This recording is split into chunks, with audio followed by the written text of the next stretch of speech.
আসসালামু আলাইকুম। আমি জাহিদুল ইসলাম আপনাদের সাথে আছি 38তম বিসিএস প্রিলিমিনারি টেস্টের ব্যাখ্যা সহ গণিত সমাধান নিয়ে। এর আগেও আরো অন্য ম্যাথ দেখেছেন কিছু, সেই ম্যাথগুলো আমরা সমাধান করার চেষ্টা করেছি 38তম বিসিএস এর। আজকে আবার কিছু ম্যাথ দেখবো, সেগুলো আমরা সমাধান করার চেষ্টা করব। তাহলে শুরু করা যাক। আমরা প্রথমে দেখি এখানে একটি অঙ্ক যে log x 1/8 -2 হলে x সমান সমান কত। এখন log x এর যে কোনো অঙ্ক সমাধান করতে হলে আমাদের যে কাজটি করতে হবে সেটা হচ্ছে log এর সূত্র জানতে হবে আমাদের। log এর সূত্রটা কি? log এর সূত্র হলো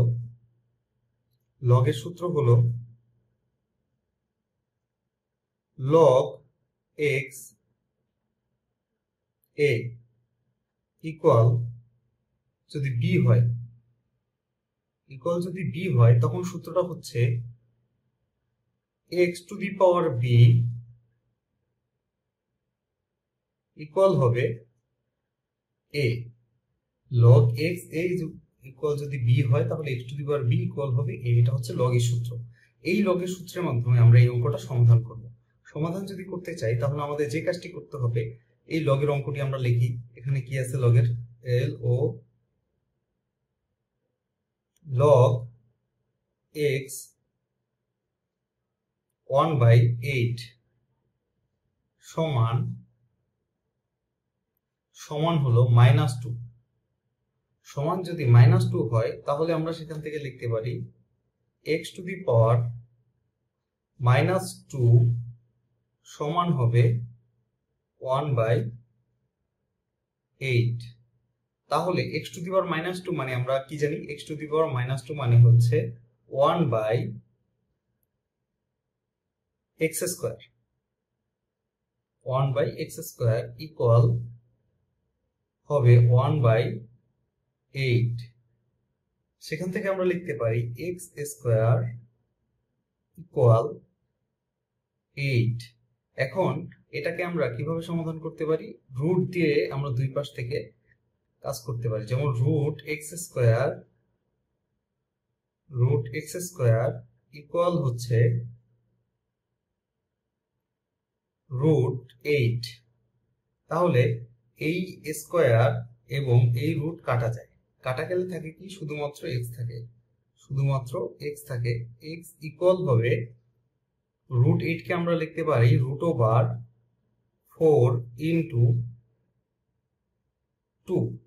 তাহলে সেখান থেকে আমরা লিখতে পারি x ইকুয়াল √4 ইন্টু √2। তাহলে আমরা জানি √4 মানে হচ্ছে 2 এবং সাথে থেকে √2। তাহলে x ইকুয়াল লেখা যায় 2√2।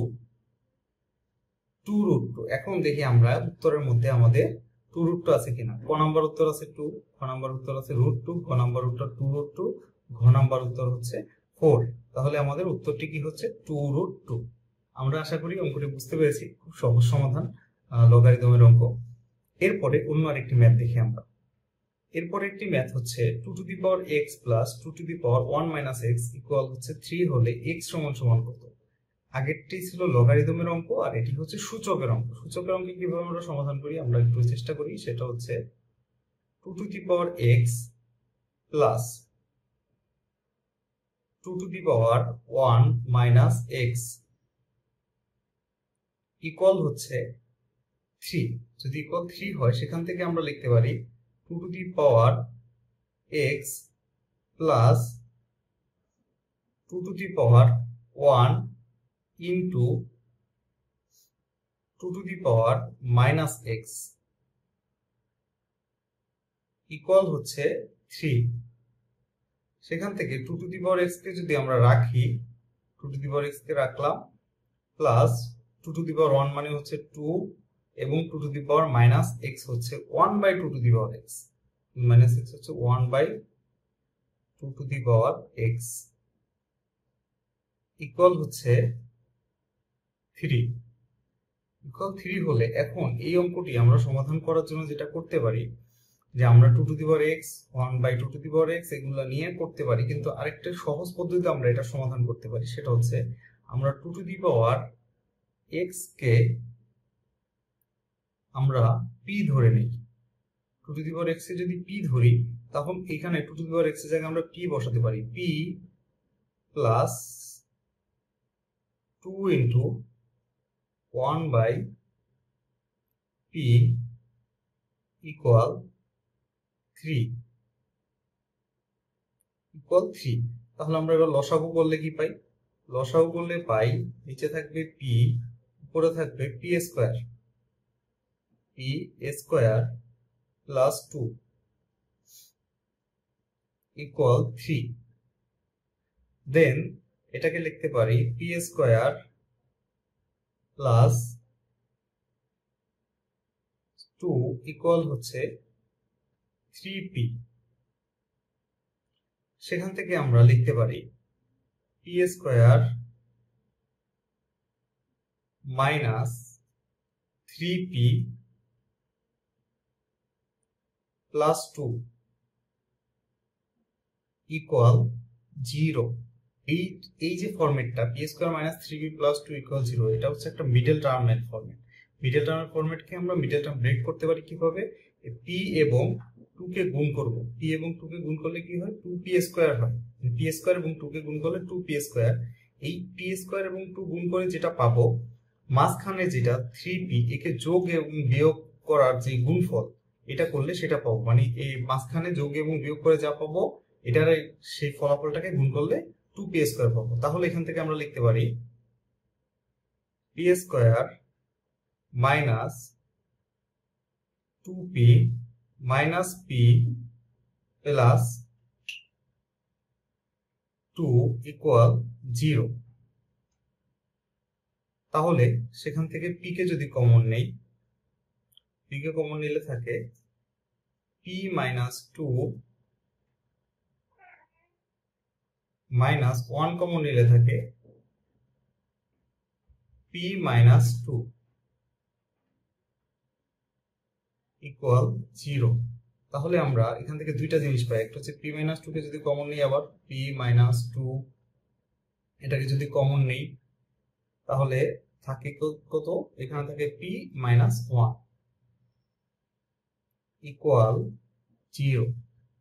তাহলে এই যে p মাইনাস 2 আর p মাইনাস 1, এই দুইটাকে সমাধান করলে আমরা p এর মান পাই p ইকুয়াল 2 অথবা p ইকুয়াল 1। এখন দেখেন আমরা p এর দুইটা মান পেয়েছি, একটা হচ্ছে p ইকুয়াল 2 আর p ইকুয়াল 1। যারা দেখেন এই যে ক নাম্বার অ্যান্সার আছে আমাদের p ইকুয়াল 1 এবং 2, সবাই সুন্দর করে p ইকুয়াল 1 এবং 2 দাগিয়ে দিবে।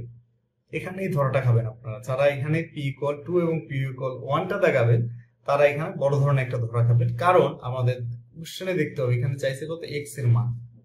এখানে চাইছে x সমান সমান কত, নট p। p এর মানটা চায় না, কারণ p তো আমরা ধরে নিছি 2 to the power x equal হচ্ছে p। তাহলে এই p এর জায়গায় আমরা 2 টু দি পাওয়ার x বসাবো। যদি 2 টু দি পাওয়ার x বসাই ইকুয়াল হচ্ছে 2, তাহলে 2 to the power x equal হচ্ছে 2 to the power 1। 2 to the পাওয়ার 1 মানে কত? হচ্ছে 2। তাহলে x ইকুয়াল কত পাইতেছি আমরা? x ইকুয়াল হচ্ছে পাচ্ছি 1। আবার p এর জায়গায় 2 টু দি পাওয়ার x বসাইলে কত থাকে? 2 to the power x equal হচ্ছে 1 মানে হচ্ছে 2 টু দি পাওয়ার 0, কারণ কোনো কিছুর উপরে 0 থাকলে 1 হয়। এখন এখানে কেন আমরা 2 টু দি পাওয়ার 0 নিলাম? কারণ এখানে 2 টু দি পাওয়ার x আছে, তাই সেখান থেকে আমরা লিখতে পারি x ইকুয়াল 0। এখন দেখেন x এর দুইটা মান পাইছি, 1 এবং 0। এই হচ্ছে আমাদের চাইছে এখানে x এর মান কত। তাই আমরা দেখি 0 এবং 1 কই আছে। আমরা অ্যান্সারটা দেখি কত আছে। এই যে 0 এবং 1, এটাই হচ্ছে আমাদের প্রকৃত উত্তর। আর কেউ বলেও 1 এবং 2 দাগাবেন না, এটাই হচ্ছে আপনাদের প্রকৃত ভুল উত্তর। আশা করি এটা সবাই বুঝতে পেরেছেন। এরপর আমরা পরের ম্যাথে যাব। পরের ম্যাথটা হচ্ছে একটি কোণের মান তার পূরক কোণের মানের অর্ধেকের সমান। কোণটির মান কত? এখন পূরক কোণ বলতে কি বুঝি আমরা?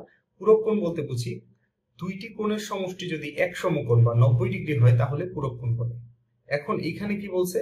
একটি কোণের মান তার পূরক কোণের মানের অর্ধেক। একটি কোণের মান কত? একটি কোণের মান তার পূরক কোণের মানের অর্ধেকের সমান। তার মানে পুরো কোণ যদি হচ্ছে আমরা ধরি 2x, তাহলে যে একটি কোণ আছে সেই একটি কোণ হচ্ছে x, কারণ অর্ধেকের সমান, একটি কোণের মান তার পুরো কোণের মানে অর্ধেকের সমান। তাহলে এই যে 2x এবং x, 2x প্লাস x, এই দুইটার যোগফল হবে 90 ডিগ্রি। এই দুইটার যোগফল হবে কত? 90 ডিগ্রি, কারণ পুরো কোণের মানে হচ্ছে দুইটা কোণের যোগফল হবে 90 ডিগ্রি বা 100 সমকোণ। তাহলে এখান থেকে আমরা কি লিখতে পারি? 3x সমান হবে কত? 90 ডিগ্রি। 3x সমান হচ্ছে 90 ডিগ্রি। তাহলে x ইজ ইকুয়াল টু কত? 3x সমান 90 হলে x ইজ ইকুয়াল টু হচ্ছে কত? 90 ডিগ্রি ভাগ হচ্ছে কত? 3। তাহলে x সমান সমান কত? 90 মানে 90/3 মানে কত? 3 ডিগ্রি, 30 ডিগ্রি। তাহলে x এর মানটা হচ্ছে 30 ডিগ্রি। তাহলে আমাদের x এর মানটাই হচ্ছে সেই একটি কোণের মান। x এর মানটা একটি কোণের মান। এখন দেখি আমাদের উত্তরটা কত আছে? 30 ডিগ্রি। তাহলে আশা করি এটা খুব সহজ অঙ্ক। আশা করি সবাই বুঝতে পেরেছেন একটি কোণের মান হচ্ছে 30 ডিগ্রি। এরকম চাকরির বিভিন্ন ধরনের পরীক্ষার প্রস্তুতির জন্য জাহিদ ম্যাথ ক্লাবের সাথেই থাকুন। আরো অনেক অনেক ম্যাথের সমাধান পাবেন ইনশাআল্লাহ। ধন্যবাদ সবাইকে।